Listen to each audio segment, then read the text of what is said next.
গাড়ি যেমনি প্রয়োজনীয় তেমনি বিলাসী পণ্য, তবে প্রাইভেট কার ব্যবহারের দিক দিয়ে বাংলাদেশ এশিয়ার অনেক দেশের তুলনায় পিছিয়ে। যেখানে ভারত 1000 জনের মধ্যে গড়ে ব্যক্তিগত গাড়ি ব্যবহার করে 22 জন, আর মায়ানমারে সেই সংখ্যা 12। সেখানে বাংলাদেশের এই হার মাত্র 2.5।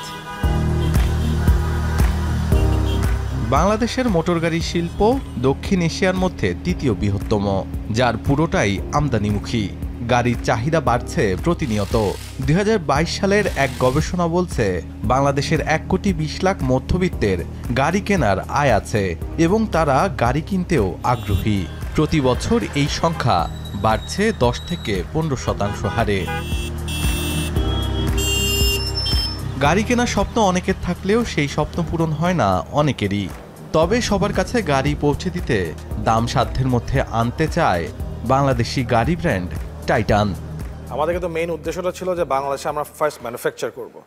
আজকে কিন্তু ওটা দিয়ে আমরা মোটামুটি সাকসেসফুল। এটা দিয়ে আমরা কিন্তু মিৎসুবিশির থেকে ইঞ্জিন এনে, জাপানিজ ইঞ্জিন দিয়ে, আমরা চায়নার থেকে বডি এনে, ইন্দোনেশিয়ান থেকে চ্যাসিস এনে আমরা কিন্তু এখন মোটামুটি একটা সাকসেসফুল একটা কার ব্র্যান্ড দাঁড়া করাতে পারছি বাংলাদেশে, যেটার নাম হচ্ছে টাইটান।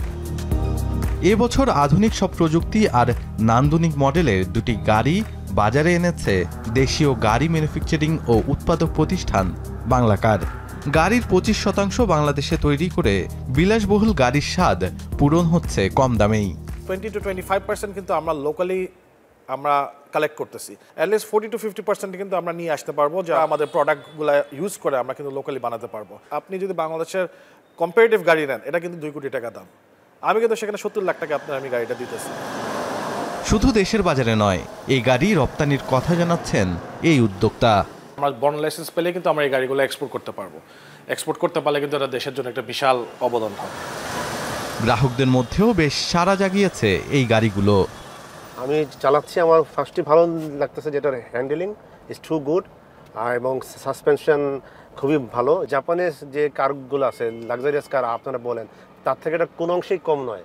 এখন অবধি ওনাদের প্রমিস এবং গাড়ির যেই আউটলুকটা, সেটা আমি বলবো যে কোয়াইট স্যাটিসফ্যাক্টরি। এই সেগমেন্টের গাড়িগুলো যেগুলো আসলে বাংলাদেশে তৈরি হবে, সেটা আসলে আমার এখন থেকে 2-3 বছর আগেও আসলে চিন্তা করা যেত না। দেশের প্রথম বৈদ্যুতিক মিনি ট্রাক এনেছে এই প্রতিষ্ঠানটি। একবার চার্জ করলে চলবে 550 কিলোমিটার পথ।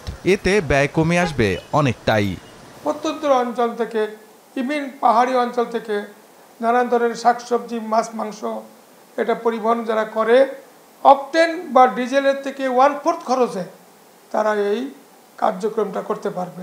গভর্নমেন্ট সেক্টরটা যদি ইলেকট্রিক ট্রাক ইউজ করে, তাহলে কিন্তু আপনার অলমোস্ট 20% জিডিপি এমনি বেড়ে যাবে। 2022 সালে প্রতিবেশী দেশ ভারতের পরিসংখ্যান অনুযায়ী ভারতের মোটরগাড়ি শিল্প উৎপাদন ও মূল্যায়নের দিক থেকে বিশ্বের 4র্থ বৃহত্তম দেশ। ভারতে গাড়ি শিল্পের মূল্য $100 বিলিয়ন বেশি এবং এটি দেশের মোট রপ্তানির 8%। অথচ বাংলাদেশ মাত্র যাত্রা শুরু করেছে গাড়ি উৎপাদনে। বিশেষজ্ঞরা বলছে, বিশ্বের সাথে তাল মিলিয়ে চলতে হলে বাংলাদেশে গাড়ির যন্ত্রাংশ উৎপাদনের দিকে আরও মনোযোগী হতে হবে। দরজা বানাই না, আমি গাড়ির সিট বানাই না, আমি গাড়ির স্টিয়ারিং বানাই না, আমি রিলে বানাই না, আমার এখানে তো কিছুই প্রোডাকশন হয় না। যখনই ইন্ডাস্ট্রি ইম্পোর্ট থেকে সহজ হবে, তখন কিন্তু সব কিছুরই দাম কমে যাবে এবং আমাদের ফরেন কারেন্সিও রিজার্ভ বেড়ে যাবে যদি আমি এই দেশে গাড়ি উৎপাদন করতে পারি। তো সেই জন্য সরকারের একটা সুনির্দিষ্ট পলিসি দরকার।